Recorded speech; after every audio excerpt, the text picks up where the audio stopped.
And welcome, everybody. I'm Robert Aducci, and I'm here with Leamon, Crafton, and Darrell Hayhurst, and they're going to talk about making Torg Eternity your own. Welcome, Leamon and Darrell.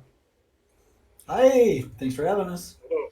So I'm just going to, give it to you. You know, what what can GMs do to kind of make Torg their own? Well, before we start, let Leamon introduce himself, and I'll introduce myself, and then we'll hit a couple of bullet points, and then we'll see what people ask us in the forum. We intend this to be very interactive, but let's do introductions real quick. I'm Leamon Crafton. I've written Act 4 in Relics of Power Redux, as well as a couple of acts in Blood on the Blasted Lands, and I helped with some of the Russian aspects in the Tharkold sourcebook. Yeah, and you got your own game that you before you were writing for us, you were running for yourself. So this is like a Yes. very real problem, a real issue that you've encountered. Like, the we writers don't care about. We're like, whatever, just build stuff up, move on. Yeah, I'm Darrell Hayhurst, former line editor, currently helping out with the line, doing some writing and all that. Um, and I too have run my own Torg campaign, and sometimes it varies from, you know, my ideas are different from the canon approach, and so we'll talk a little bit about like what it means to be canon in Torg, because that's just like a canon in Torg almost does not compute, right? Like the basis of the game is that there's these infinite possibilities. So how do we handle that? So I know you pitched this panel, Leamon. So I'll let you kind of take it and walk us through some of your thoughts first. Okay. I've heard a lot of people discussing, what's canon and what happens if I do something that's not canon. And it's like a lot of people are very afraid to move off what is established. And when Torg Eternity came out and you read the foreword and it says that the old Torg happened, it doesn't retcon anything. It says that happened. It was another Cosmverse. Yeah. And every game master and group has their own Cosmverse. So really, everything's canon or nothing's canon. So I wanted a panel to help game masters reconcile that they can go their own way and you can still use published stuff, and maybe some hints on how to change things to be able to use what's published if you go off on a different direction. Yeah, and when we write the adventures, we try to take that into account. Like a lot of the characters that we use, they'll be internal, meaning within the book, they're introduced, and if they're dead inside the book, we'll have alternates, or you're on your own, but at least within. There's a few that we've introduced in some tales. I usually assume they got killed. Like some of my favorite guys were some of the villains in day one, and I always have to assume that they got whacked. And we'll try to mention like, well, if they're still around in your campaign, you can use that guy here. But if not, we've got a new person to fit into that slot. But in general, you can use a lot of those villains pretty interchangeably, or you can find, if you've already killed that particular guy, well, you got to make a new one and hopefully do something to make your new guy a little bit more, unique. How might they change things or whatever? That's on our design side something we think about. How about on the GM side? Like if you had to deal with that yourself? Yes, because I come from a background, I've game mastered Torg, original Torg, for 25 years. And my setting was still sort of ongoing. Early 2000s, I kind of did a minor retcon because technology had, upped the internet, had gotten to be a thing. You can order stuff online. So I kind of did that, okay, now this is Tech 23 instead of that. Cell phones are no longer $1,000. Right. they're not that big. The Zach Seaver. So in one of the things that happened in my original Torg game was Azteca actually became a thing. The party was only partly successful. I believe the darkness device left, but they didn't shut it away and they didn't pull up the stele. They just thought, hey, we won, and then they walked away.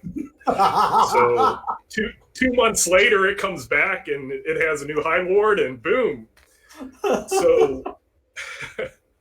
So when Torg Eternity came out, I had that world still. And I will have to admit, I'm an old grognard, and I was like, I don't know about this new way it's going. I like the rules, but I like my established world.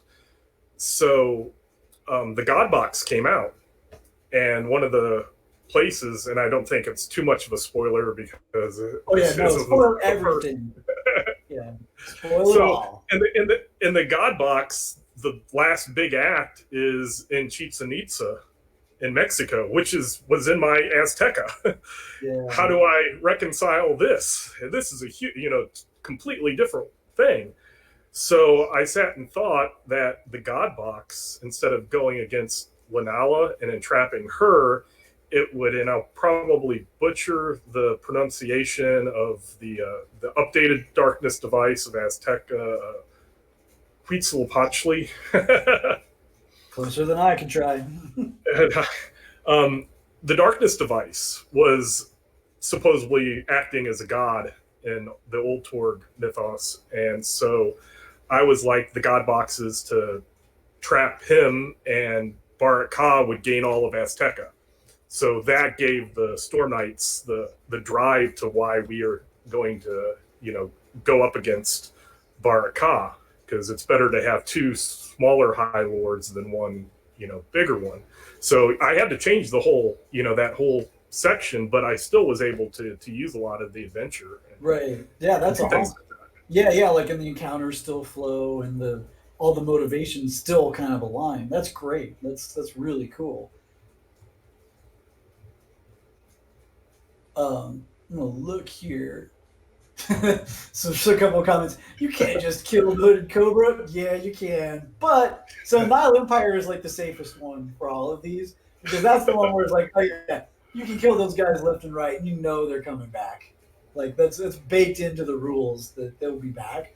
So that's why it's no accident that the Nile Empire campaign is the one where we reuse our previous villains more commonly, because you can just in the sidebar be like, yeah, you killed him.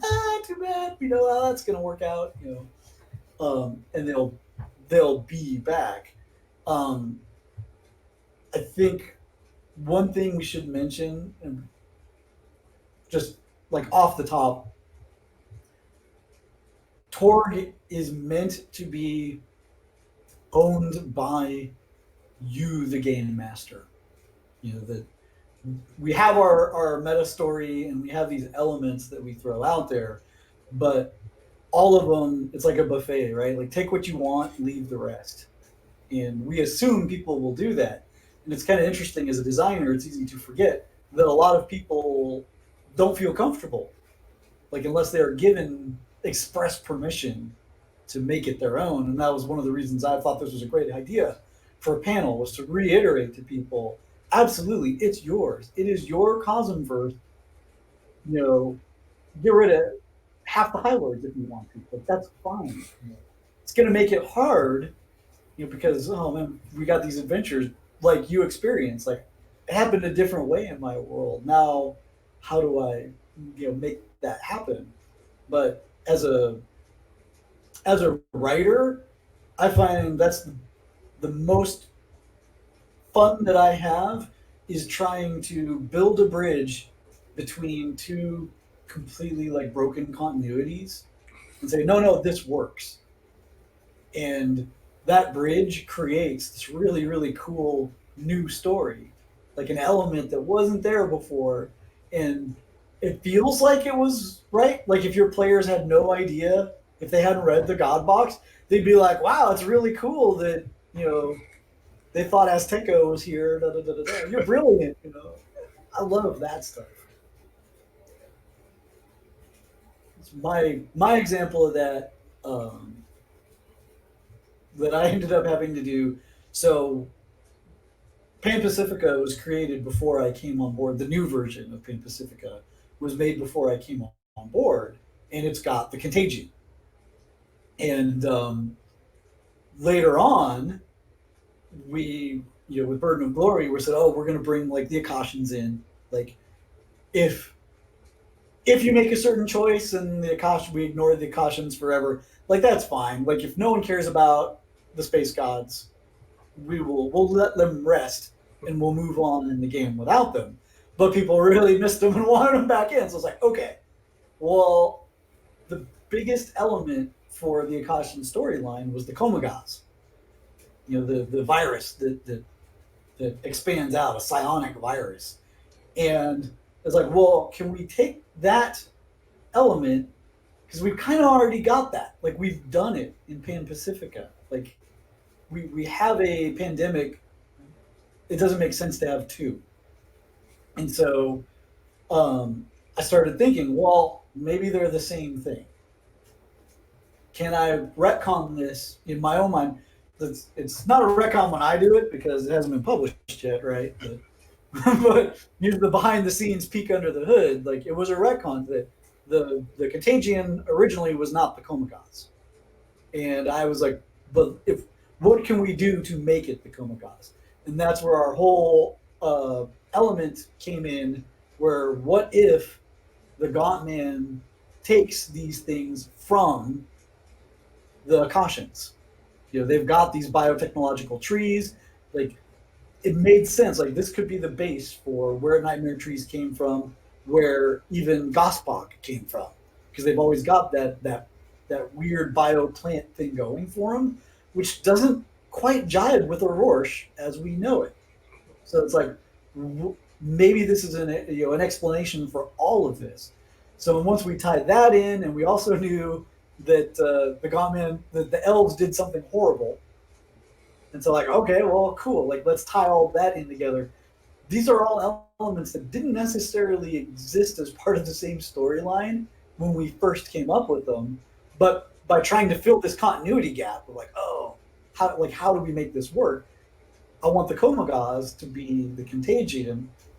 What story elements do I have? What do I have to build to make that work? And suddenly you get a pretty cool plot out of it, and then it makes the next element that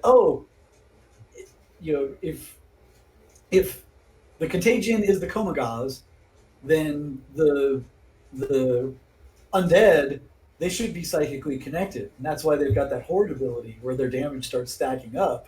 And that also gives us a really cool thing where when we get the bigger mutating ones, they become nodes, and they can start controlling armies of these smaller guys. So, spoiler alert, something that's coming up. We hinted at that pretty, consistently. But I think as a GM, it's hard to do, but like that's your job. It's like, well, my game went left, the other game went right. How can I build a pathway between these two, and what story elements come out of that are really cool? Did you add another example? I was late in the whole three-way civil war at Tharcold. I wanted to keep Crenod there around a little bit longer, and I was like, no. But then when I was asked to write, and I started like finding out a few of the things behind the scenes, I'm like, I'm totally doing this. This is happening. It might be happening a little later in my campaign, but it's happening. Yeah. So there's always that too. If you don't necessarily want to jump on board, you can wait and let it happen later. Right. Yes. That's around with the time. Yeah. Like, what would you do like on an adventure? I guess, and the fun thing is, in a lot of the adventures, it wouldn't matter if you kept Crenod alive. The thing that would matter is you got these factions fighting. So how would you approach, keeping those encounters intact in a Tharcold where there's not a civil war? or is I there would still see it as Tharkle does have the chain, so they could be the three could be fighting to get that second place. There you go. Cronod's still on top, and he's setting his minions against one another. Right. He's lazy, so you go out and you do that. Yeah, no, that's perfect, right? Yeah, and that's, I think, a good example for GMs that are trying to work in elements, and we did this too when we first proposed that the living land, its tech axiom, in year two is it's going to go up by one, and a lot of people are like, "Oh, I don't want to do that," and we're like, "Well, don't. Like, it'll be optional. Like, it's going to be an option for this to change, but it's okay." Yeah, you're not forced. Your game isn't forced because of something. Yeah. So one of the early comments is the main reason to keep things vaguely on the same track as published material is to minimize workload, like in terms of the really big plot points, like Cronod and the cautions. Yes, but don't be afraid.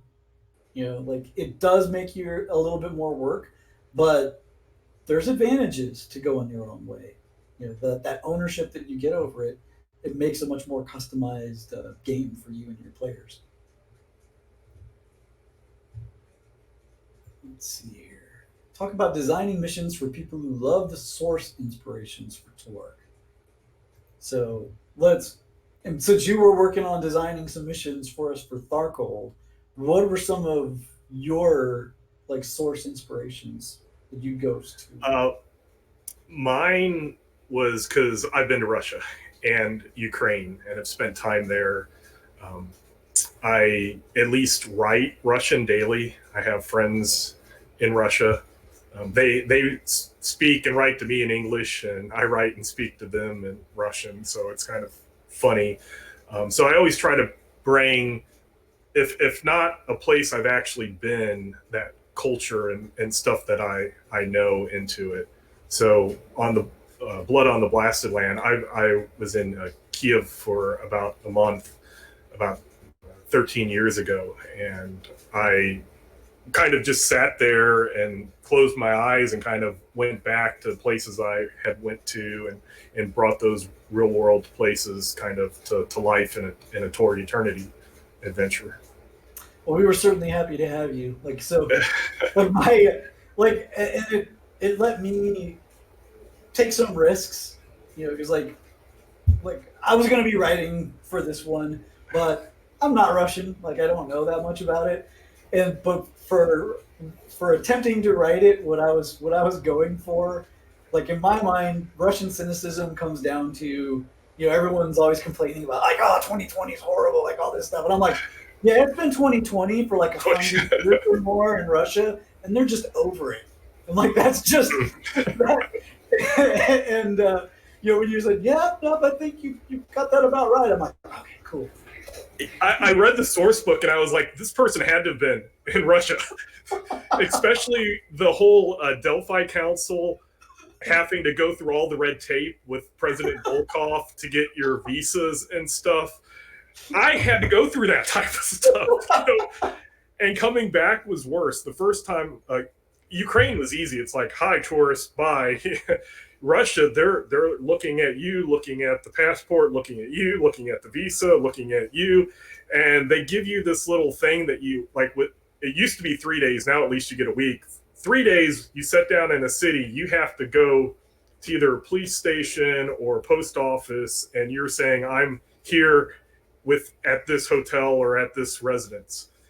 And I didn't realize once I had filled that out, I had to keep the paper with me, and I tried to leave Russia. And the police guy is, holding the thing, and he's like, or he's looking at my passport, and he's asking me about this piece of paper, and I don't have it.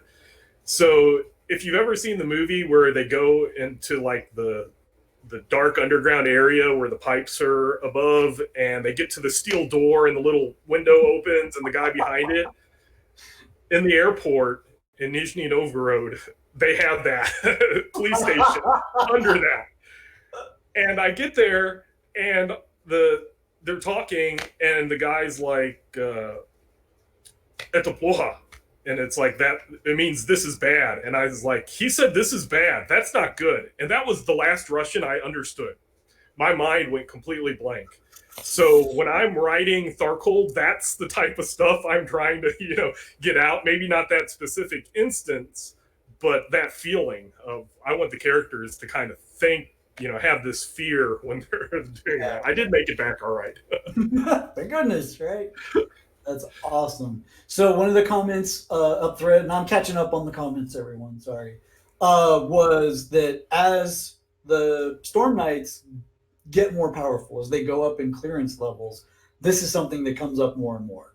Like we're an alpha group that's just starting. It's like, oh yeah, you're probably pretty close to canon. But whereas once you've been going for a couple of years, you've made these decisions that have impacted the world. And even when we gather in like everyone's decisions, for our canonical versions where we've got the surveys, what did you do? From when we're writing year 2 stuff, we go with the majority. And that could mean 40% of you went left instead of right. And well, now what? And that's kind of what we're hoping to help you all out with, to massage you through that. The next one that someone mentioned, and this is a big one, right, is uprooting Stella. Have you had them uproot Stella in your game? Yes. How's that? My map's a little different, but I had in my world, it's different. It's a mesh of old Torg and new Torg. So I really liked Ryoko being the High Lord, but I wanted her to have like something special. So I had her rescue 3327 from the original. Okay. She brought him over. He can't connect with the darkness device because he's from a different Cosmverse. So she sends him to LA and to expand there. So I had a whole thing where he was trying to expand. He had set up some stele and the party had to uproot stele. Completely different than what Torg Eternity is. But again, I've used Godbox in other areas. I think one of the day 1 or Delphi missions was up in that area, and I just had it on the board. Yeah, perfect. Right, and so another thing I would recommend if your Stella are getting pulled, and this is why we put those maps in the boxes, is so you can do that. Like you can, when they're dry erase, so you can X out like an area, like, oh, this has been pulled. And the cool thing is we tend to set our adventures in the interior areas with where Stella aren't as vulnerable. So like if it's just a triangle on its own, it's like, cool, we got it charged up, we pull one Stella, this zone has been recovered. Like we know those are kind of at risk, so we tend to shy away from them unless there's something really cool there. But whereas the ones that are in the interior, it's like, well, you could charge that one up, you can get the glory events, but when you disrupt that Stella network, you're collapsing like 6 zones and the other 5 aren't charged. And that's a bad thing. So that we can kind of count on those still being there. Now, if you've just been, chewing through them like Pac-Man, there's not a lot we can do about that. But my advice to that is make sure that, as the High Lord's territory is shrinking, they should be fighting back harder. And that's where their beta threats and even the High Lord themselves are getting involved, right? Like, oh man, if I've only got 7 Stella left, you better know if someone's messing with one, better cause dim threading in to ruin your day, like right then and right there. It just can't happen. And they should be on the attack too, right? Like they'll be taking new, different territory. They can't retake the same ones, but if they're desperate, they can Maelstrom Bridge and start a new set. And then you got to move our adventures to wherever they are. And a lot of them, we try to be geographically specific because that's half the fun of playing in the real world is let's, kind of visit these places, intellectually that really exist and tie in some of the things that are actually there. And that's more work for the GM to have to change that if you do have to change the the placement of it, but it can be worth it. Like there's got to be something. And with Google Maps, it's a lot easier now than it was 25 years ago. Yeah. You can just go there, street view, look at a couple of names, boom, now I got new places. Right. Yeah. And the images and yeah, like half of our maps, we are using Street View as the original outline and then artistifying it and changing it. And that is also very different from the original where like in some of them it's like, well, that's not really what that place is. But we didn't know then. Now you can just look. It's like, wow, we're gonna go to this, small village next to a highway, in the Middle East. I can actually zoom in on that highway and be like, there's one. Oh, look, and there's a refinery right next door. Cool. Like that's part of the adventure now. Old Torg, one of my players actually went out and bought a Rand McNally World Atlas, and he was drawing and taking care of all the zones. So let's see. We got a set of rules question. The set of rules I would love to see is a way of directing the outcomes of the Delphi operations. So players decide what form of world government is the thing they want to work towards. There's a mechanism for gauging how that's progressing. Okay, so that's an interesting thing where, and this is a meta plot, right? Where many of the governments are giving the Delphi Council power. Not all of them. Russia's one of the ones that are kind of keeping them like a little a little bit of pushback there. But a lot of them are saying, "Hey, you're our only hope. We are giving way to you. We're giving you resources. Fight for us." Can you convert that at the end into, okay, cool, we saved the world, now we're changing it? Yeah. Sure. Go with it. Right. Especially since Torg Eternity has clearance levels, and they're not necessarily levels specifically like other game levels. They're a clearance.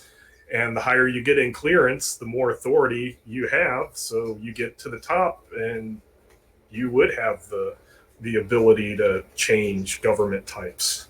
Yeah, and that's what we wanted to push toward is that, once you're at the higher clearance levels, you're not getting missions anymore. You're making your own choices. And that's something we haven't cracked on the design side yet, because the Delphi mission, the idea behind it, is very useful for us as adventure writers. We can just be like, cool, someone just asked you to go here and do this thing. Off you go, And it's tougher to be like, well, here's the situation. We could give you a briefing and say, well, here's what you know. What do you want to do? That's a harder game. But I think as a game master, that's within your realm to do, right? You do the sandbox version, here's the problem, and you can in fact take them out of our Delphi missions. You can completely turn that on its head and say, hey, I know the encounters, I know the bad guys that are here. We can completely change who's doing what and for what reasons. Let's see. There's some notes here, liking the Malcolm King storyline from High Lord of Earth. Wanted to do a tie-in to Stormbreak. So Stormbreak, there are our core Earth villains. They were problematic. They had a couple different names, and it was terrible because I don't know if I feel good or bad about this, but one of their early names, it was the same as a white supremacy group, and I had no idea, right? Because I don't follow the white supremacy. So on the bright side, I don't know, but on the downside, we've got this villain with this name, and people are like, "Oh, you can't do that." Like, those are actually real world villains. Like, oh, darn it! We gotta move them one step back, and they've been very useful especially when you're fighting in Core Earth, as that a group of people that are after the same goals as you, but in a very different way. So it's like, do you fight them? Can you work with them? Like, they're pretty evil, but they also want to get rid of the High Lords. Like, what do we do with them? Let's see here. As for a High Lord of Earth, stay tuned. That's one I won't spoil, but there are things coming for that. Someone noted they went to Chernobyl. Great to see them in Torg Eternity. Like, how can you not? Like, there are certain things like, how can we not do something with that? You know? When we were trying to figure out where places were, I'm like, I call dibs. See. So for the Janus agenda, I designed a Janus as a white space threat that I can control that fits around the rest of the canon. Great idea. Sounds like a freaking great idea. And that's the other thing that can help too, is having your own villains. Like we have and certain villains we definitely don't we haven't done a lot with Stormbreak. Like we know they're out there, but we don't say who's in. We know a couple of the main people in charge, like the Congresswoman Wild, but all of their heavy hitters, we don't really say much about them. So they're very useful for, a drop-in villain, a drop-in, person. Let's see here. I want an Infiniverse where the Delphi Council is a front for the Gaunt Man. Okay, so this is one that I can tell you guys. Your game, you can do whatever you want. On the design side, and in the original Torg, Delphi Council were bad guys. They were way more like Stormbreak, than what they are now. And that's actually why we had Stormbreak, was for anybody that wanted to keep using those old elements. There's a place to put those, right? In our version, Delphi Council, they're built to be trustworthy good guys. We're just telling you that. No, there's not going to be a surprise ending. It turns out Quinn Sebastian's been a bad guy all along. We're not going to do that to you, right? We're being honest and upfront about that. In your own world, you can totally do that if you want. That's a choice. But the material that we're writing is going to remain. They're going to be the good guys, and anything questionable that they might do, we would kind of distribute that over to Stormbreak instead.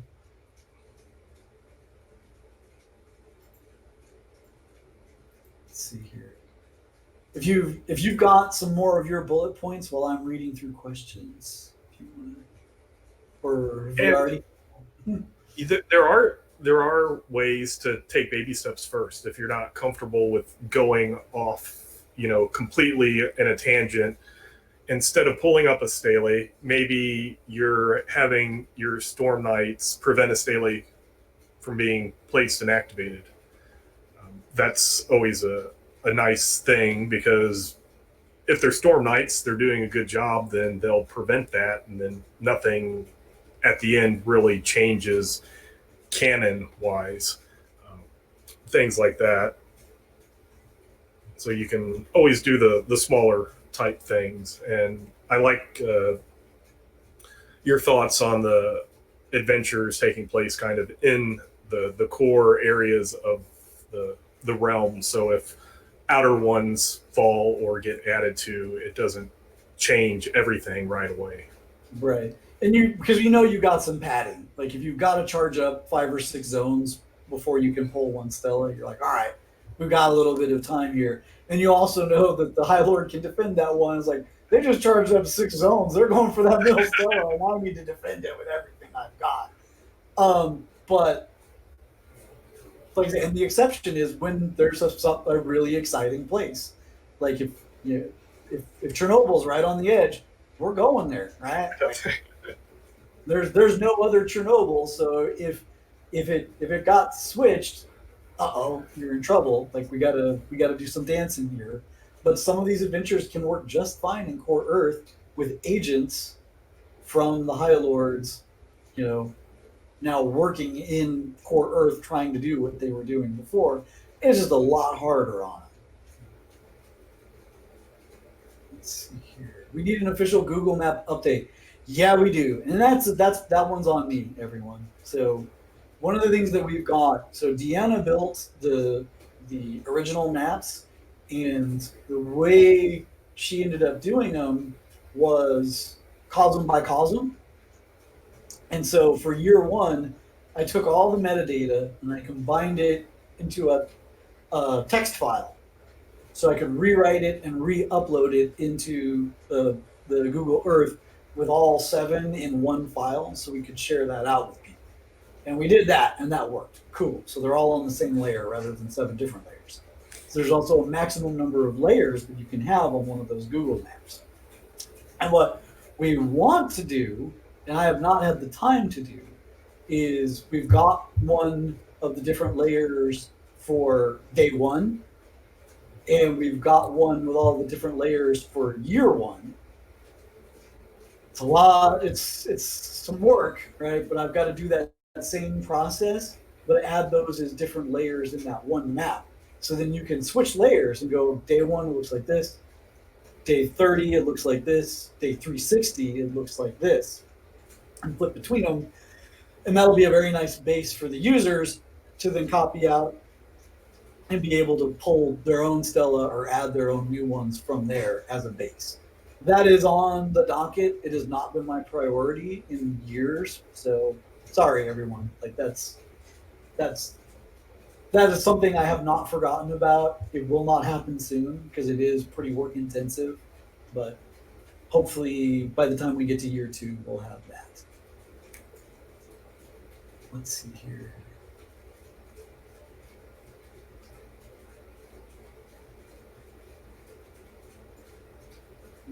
Great. I apologize that I'm just like reading through questions while we're doing this. And one of the things also not to be afraid of changing what is published to fit your own group is those moments of ripping up a stele, or even the bad ones. I think it was an Infiniverse newsletter in the original Torg that Barak Ka was trying to unite the Western and Eastern living lands. And I put my Storm Knights on that. And right when they were in the last step to the DSR to uproot the stele, one of my players played Hero Fails. And was just like, boom, they're united. I got 3 possibilities. So it's what, 20 years later, and we still talk about that. So those moments stick with you. The uprooting and the failing to keep it deactivated. And that's why we wanted to make sure there were rules for that in the core book, because we want people to be fighting the war, right? Like there's all these other adventures you go to, but the core mission is get rid of those Stella. So we want people to try. And yeah, it's like, and there's a push-pull, right? Because if they succeed, it's really bad. Because we're like, oh man, now we can't adventure there anymore. Like it changes everything. But they have to succeed. Like we want those stories to happen. So like they've kind of got to. Let's see. One of my characters passed on the offer to run Archimedes Division pregame. Oh, cool. So that character might take the choice later. When I checked an area from Cali Station and found it's actually a tourist beach. So, and here's another like cool tool of the trade. Transformation changes stuff. So like you can Google Earth and you can get it right, but you don't have to. Like if you need, if the story demands that a certain thing be in a certain place, that's the great thing about all this possibility energy and these reality storms that have blown through a place, changing things.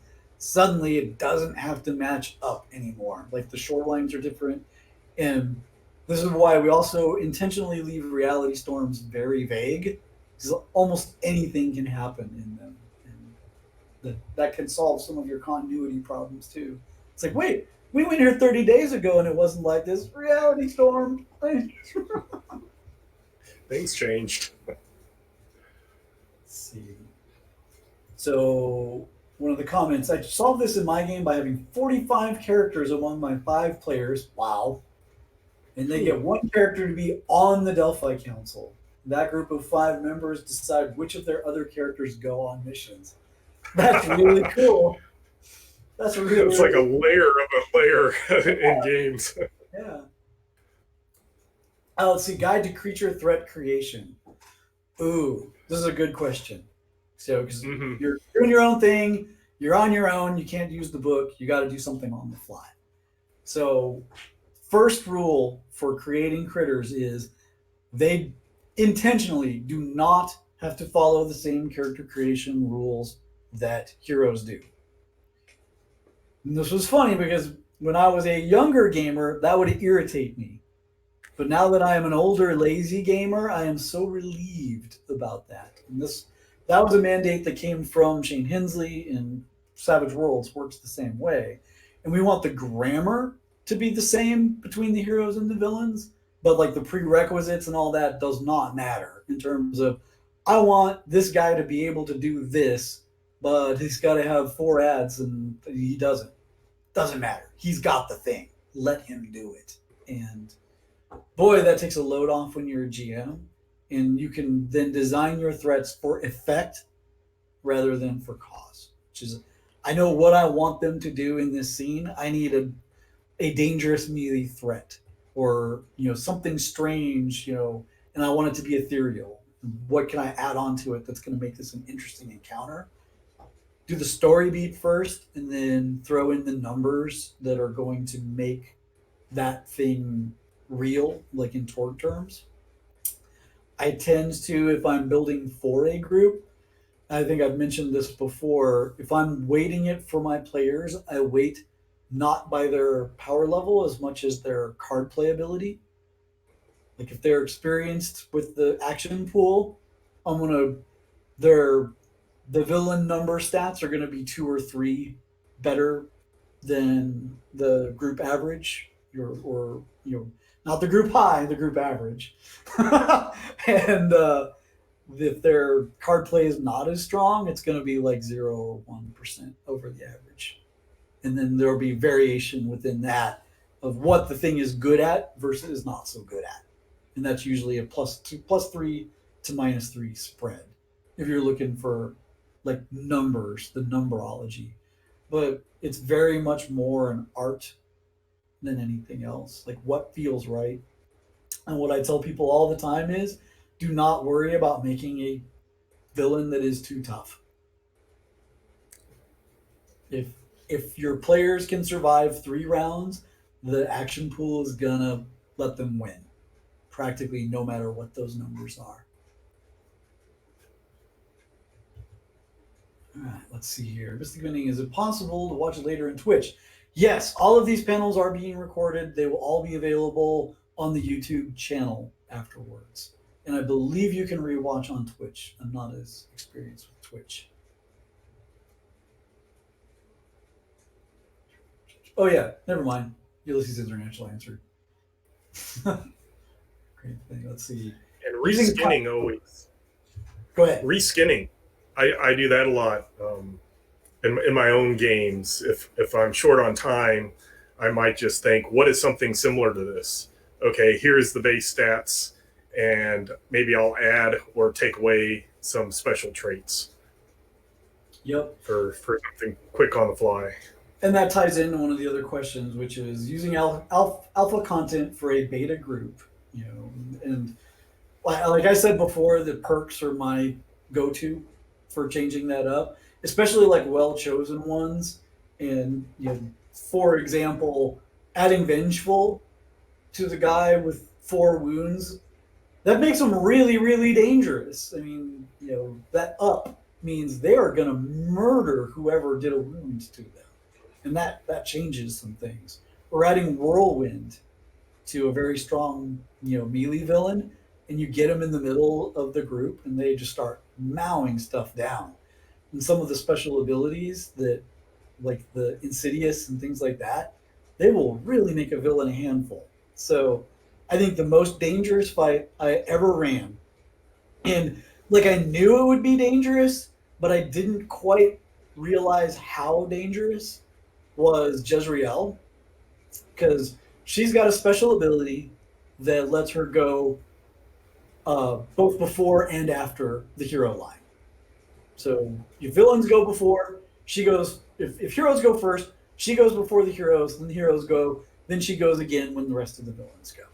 And vice versa. If villains go first, she goes then heroes go, then she gets another action after. It makes her really, really fast and very, very dangerous.